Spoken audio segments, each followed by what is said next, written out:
Hello friends, welcome on your YouTube channel Raj study point. आज हम history class 7 chapter 7 जनजातियाँ खाना बदोश।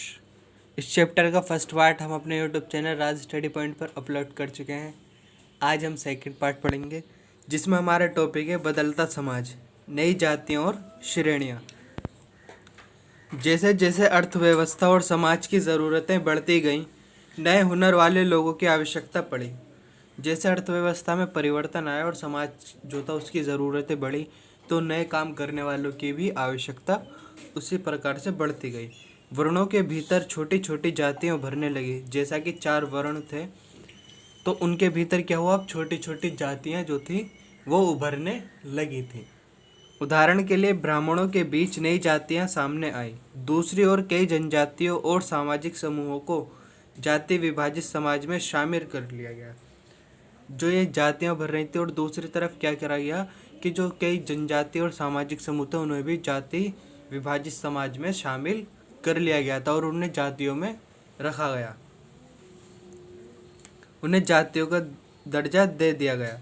विशेषज्ञता प्राप्त शिल्पियों, सुनार, लोहार, बढ़ई और राजमिस्त्रियों को भी ब्राह्मणों द्वारा जातियों के रूप में मान्यता दे दी गई। ब्राह्मणों ने क्या करा, जो अपने काम में निपुण थे, जैसे सुनार, लोहार, बढ़ई, राजमिस्त्री, इन्हों को भी जातियों के रूप में मान्यता दे दी थी।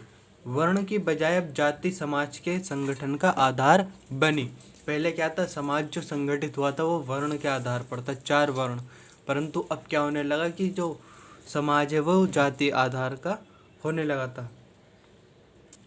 11वीं और 12वीं सदी तक आते आते क्षत्रियों के बीच नए राजपूत गोत्रों की ताकत में काफ़ी इजाफा हुआ। वे हूण, चंदेल, चालुक्य और कुछ दूसरी वंश परंपराओं से आते थे। मतलब 11वीं और 12वीं शताब्दी तक आते आते क्या हुआ, जो क्षत्रिय थे उनके बीच नए राजपूत गोत्रों का उदय हुआ। और वो कहाँ से थे, हूण, चंदेल, चालुक्य आदि कुछ वंश परंपराओं से आया करते थे।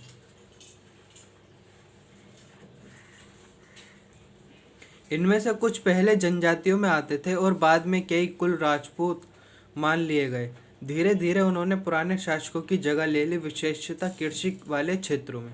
मतलब जो उन्होंने पुराने शासकों की जगह ली, विशेषता कहाँ, ऐसे क्षेत्र जहाँ कृषि होती थी।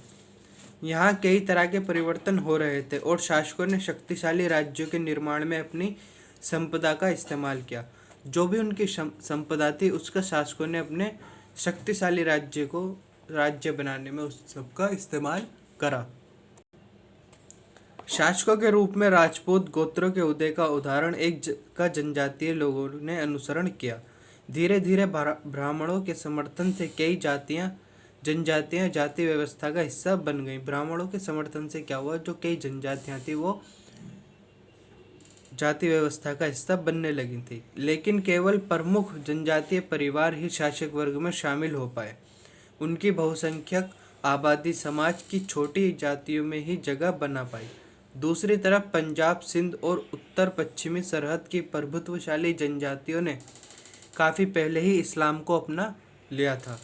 वे जाति व्यवस्था को नकारते रहे। सनातनी हिंदू धर्म के द्वारा प्रस्तावित गैर बराबरी वाली सामाजिक व्यवस्था इन इलाकों में बड़े पैमाने पर स्वीकार नहीं की गई। क्यों? क्योंकि यहाँ क्या था कि पहले ही इन लोगों ने काफ़ी पहले इस्लाम धर्म को अपना लिया था। राज्यों की उत्पत्ति जनजातीय लोगों के बीच हुए सामाजिक बदलाव से गहराई से संबंधित है। जो राज्यों की उत्पत्ति हुई वो जनजातीय लोगों के बीच हुए सामाजिक बदलाव जो थे उनसे गहराई से संबंधित है। हमारे इतिहास के इस महत्वपूर्ण हिस्से के 2 उदाहरण नीचे उल्लिखित हैं। नज़दीक से एक नज़र, गोंड। पहले हम पढ़ेंगे गोंड जनजाति के बारे में। गोंड लोग गोंडवाना नामक विशाल वन प्रदेश में रहते थे। जो गोंड थे वो कहाँ रहते थे, गोंडवाना नामक विशाल वन प्रदेश। वे स्थानांतरीय कृषि अर्थात जगह बदल बदल कर खेती करते थे। स्थानांतरीय कृषि क्या होती है, पहले एक जगह खेती करना, उसके बाद जब वहाँ भूमि की उर्वरता कम हो जाती है उसे छोड़कर दूसरी जगह खेती करना।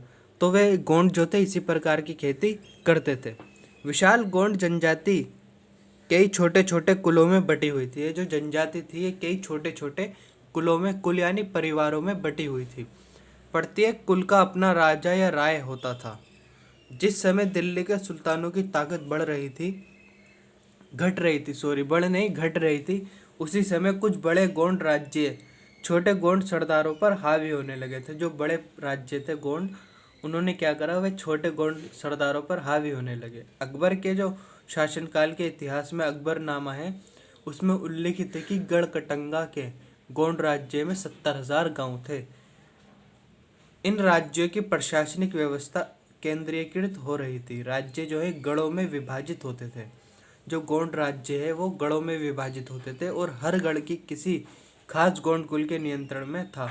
हर गढ़ जो है वो किसी न किसी खास गोंड कुल के नियंत्रण में होता था। ये पुनः 84 गांवों की इकाइयों में विभाजित होते थे, जिन्हें 84 कहा जाता था। 84 का उप विभाजन जो है भरहोतों में होता था, जो 12-12 गांवों को मिलाकर बनते थे। मतलब राज्य पहले गढ़ में विभाजित था, फिर गढ़ 84 गांवों में, और उसके बाद भरहोतों में, ऐसे ये विभाजित होता था। बड़े राज्यों के उदय ने गोंड समाज के चरित्र को बदल डाला। उनका मूलतः बराबरी वाला समाज धीरे धीरे असमान सामाजिक वर्गों में विभाजित हो गया। ब्राह्मण लोगों ने क्या करा, गोंड राजाओं से अनुदान में भूमि मिली। ब्राह्मण लोग जो थे उनको गोंड राजाओं जो थे उनसे अनुदान में भूमि मिली और प्रभावशाली भी वे बन गए।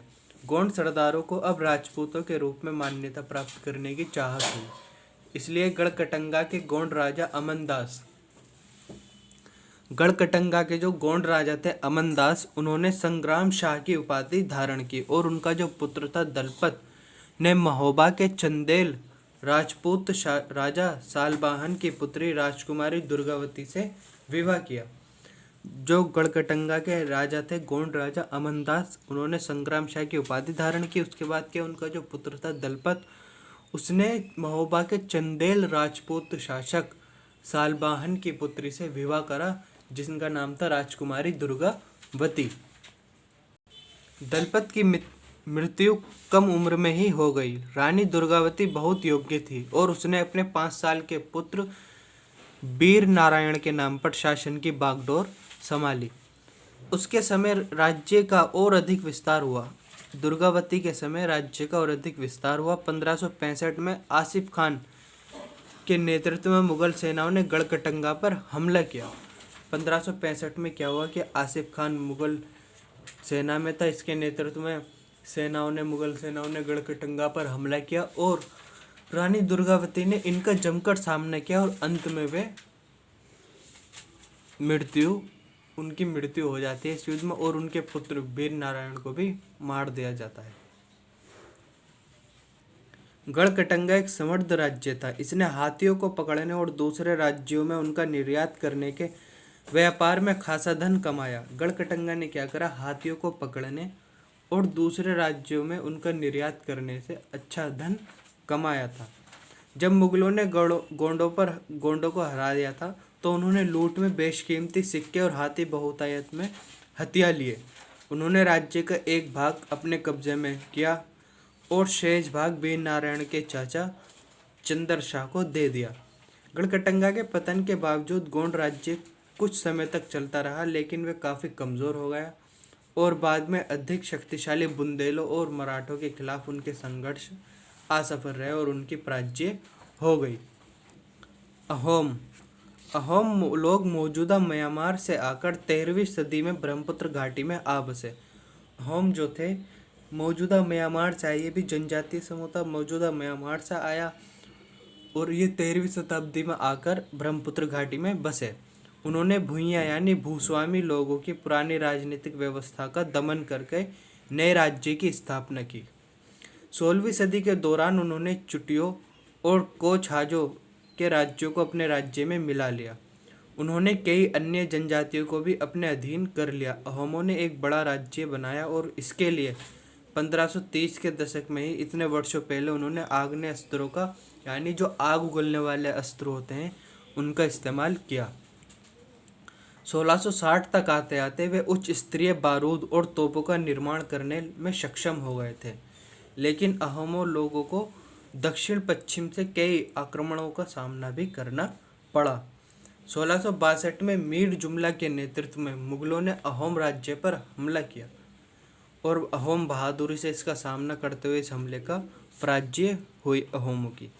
लेकिन उस क्षेत्र पर मुगलों का प्रत्यक्ष नियंत्रण ज़्यादा समय तक नहीं रहा। अहोम राज्य जो है बेगार पर निर्भर होता था। राज्य के लिए जिन लोगों से जबरन काम लिया जाता था उनको पाइक कहलाते थे वे लोग।